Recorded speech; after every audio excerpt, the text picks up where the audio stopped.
Catherine Norris-Trent there, speaking outside the Elysee Palace. Well, to discuss this a little further, I'm now joined on the line by Michael Bosierki. Michael is currently Senior Research Fellow and Head of International at the Atlantic Council's new Eurasian Strategies Centre. He is speaking to us now from Odesa in the Ukraine.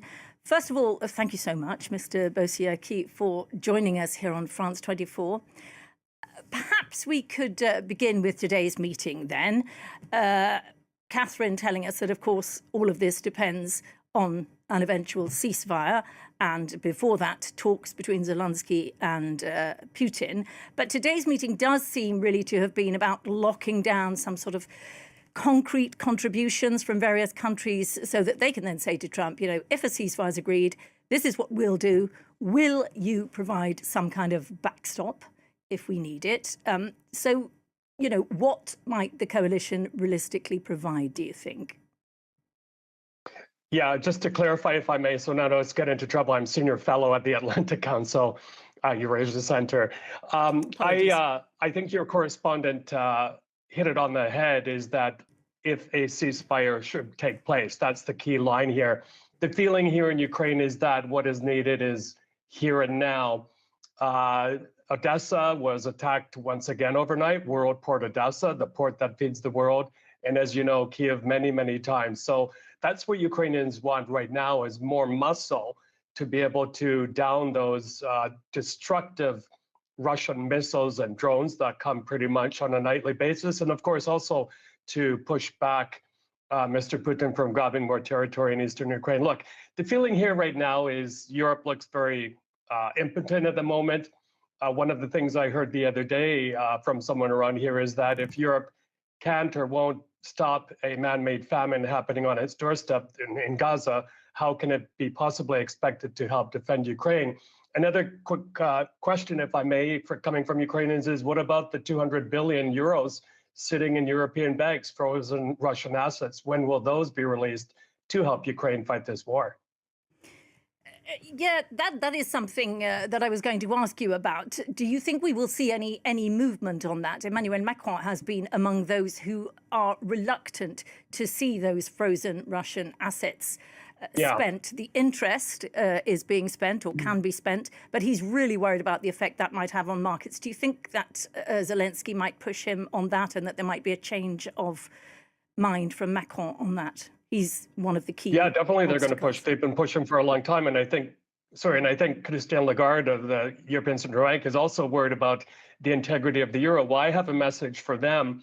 You know, they can worry all they want about the integrity of the euro, about the integrity of Euroclear in Brussels, but it's going to be a lot costlier for them to defend Europe, to defend the euro, if President Putin and his generals are allowed to go further into Ukraine, possibly into Moldova, next door to me, where there are parliamentary elections coming up.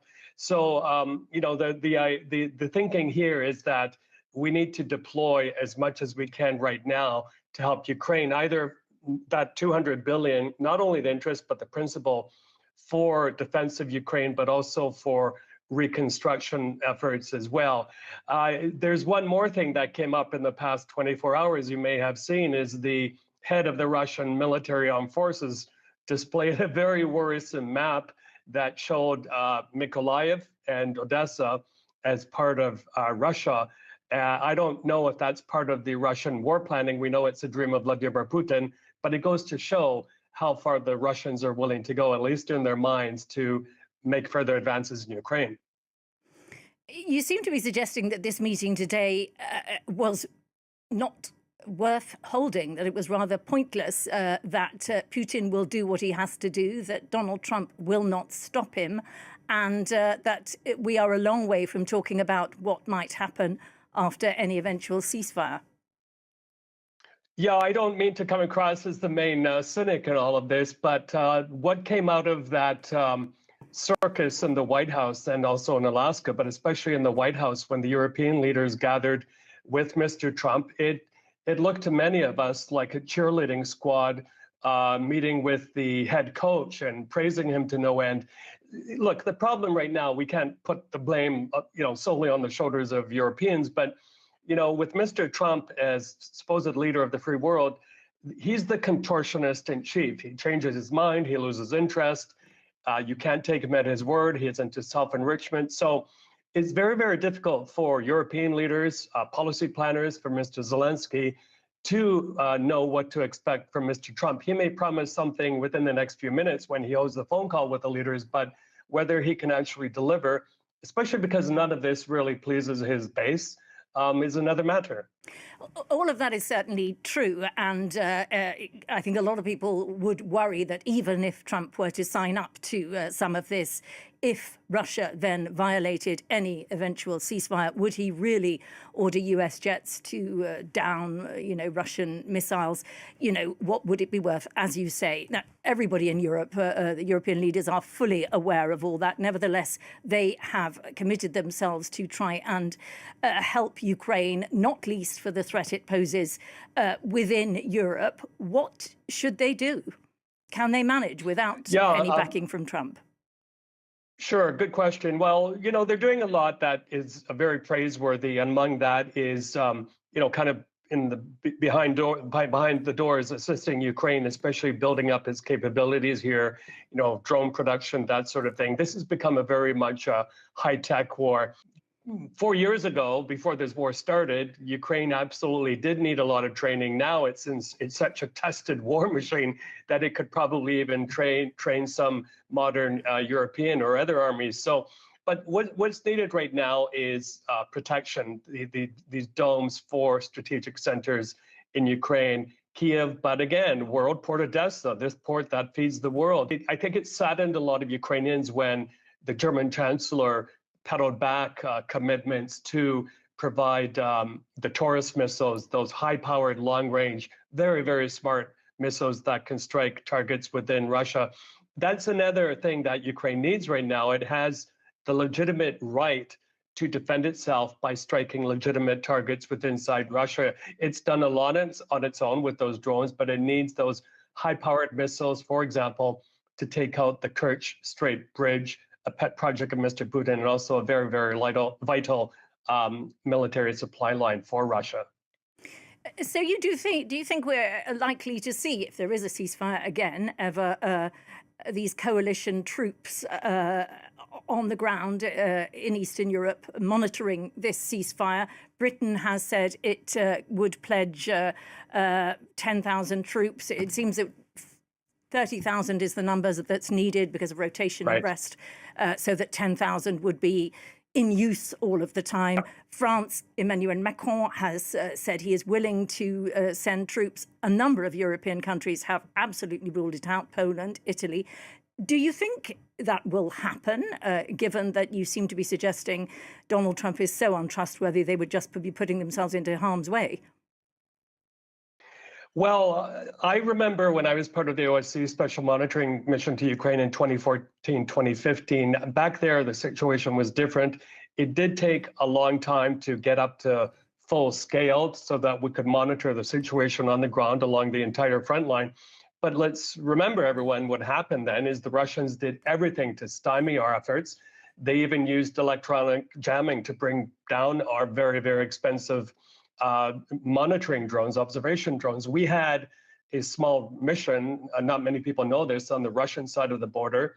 The Russians did everything possible there to block their view, to block their monitoring. So I don't expect their behavior to change any differently now. A big difference, of course, to have uniformed NATO troops on the ground in Ukraine. That's something where Mr. Putin has drawn a red line, but who's he to draw red lines? I think Europe has to show its commitment, its strength, its real resolve to do this and not be frightened by Mr. Putin and his rhetoric. Because I think I have the suspicion that they still are frightened by his possession of tactical nuclear weapons, that sort of thing. But they have to get over it, because once again, if they don't, you could have Russia. There's a very big likelihood of Russia coming further into Europe, and imagine the cost there. And if they don't come into Europe, they will push more Ukrainians outside of Ukraine into European states, increasing the burden and the political complexities, domestic complexities there too. Quite a scenario. Just before we go, I did want to ask you one quick question going back to non-military means of pressuring Russia. Donald Trump got quite irate a couple of days ago when in the Oval Office somebody said, you know, why don't you toughen up oil sanctions on Russia? And he said, look what I did on India. I imposed 50% tariffs because they are buying Russian oil. What did you make of all that? That seemed a very roundabout way of punishing Russia. He doesn't care so much to punish Russia most of the time, and it has really had repercussions in the relationship with India. What was all that about? Yeah, well, your question is very timely because only 2 days ago I was on India Today on a panel, and there it was made very, very clear to me by the Indian side is that, hey, just a minute, everybody, we started buying Russian oil at the behest of the United States because a lot of what we buy is refined in India and then resold to Europe to lessen their dependency on things. They argue very, very strongly is that they were put into this situation. Look, the other thing I'm going to say, because there is a bit of hypocrisy here, and once again, I don't mean to come across as the biggest cynic on earth, but you know, according to Ukrainian investigative television programs, there are still Russian-owned steel factories operating within a short drive of NATO and EU headquarters in Brussels. Now, what kind of scenario does that create in the minds of Ukrainians when they see that sort of thing happening? So it's good. It takes a long, long time to redraw energy flows. You can't do it at a flip of a switch. But Mr. Trump likes to, yes, not punish the Russians, but punish others. And if only he would go after Mr. Putin, as he promised, we would be in a different scenario where we are today. Well, you've certainly given us lots to think about there. Thank you so much. We're going to have to leave it there. Michael Bosierki, thank you so much for your analysis on this. Senior Research Fellow, I know we have this wrong, at the Atlantic Council. That might not quite be his title. We were corrected on it earlier. Thank you anyway.